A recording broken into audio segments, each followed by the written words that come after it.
Hello guys, welcome. You are watching Technology Welfare. Let's see in this video tutorial how to recover any data from your iTunes backup.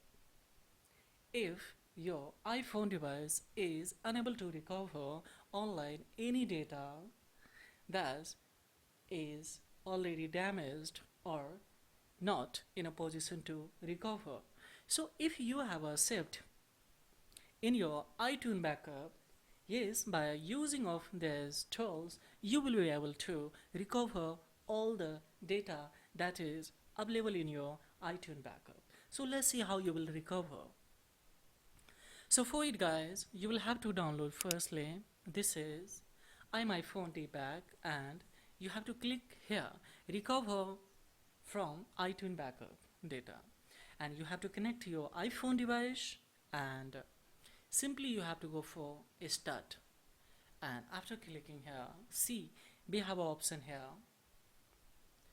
This is select your iTunes backup file or other folder to recover data.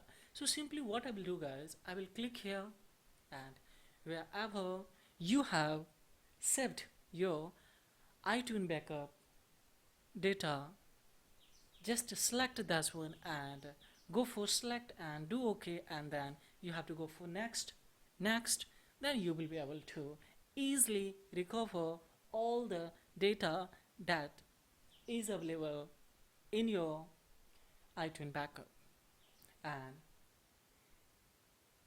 easily within a 4 to 5 minutes guys, you will be able to get all the data that was available on your iOS device, and by mistakenly it was damaged. Yeah, it has been removed. So in the situations, easily by using these tools, you will be able to recover all the data. No need to go online, directly offline you can have easily all the data that is available in your iTunes backup. So this is all about in this video tutorial. If you have any inquiry related to this tool, simultaneously how you will recover all the data from your iTunes backup, then of course you can raise the query below the comment box. I will reply as soon as possible according to your query guys. So this is all about in this video tutorial. Have a great time. Keep watching Technology Welfare.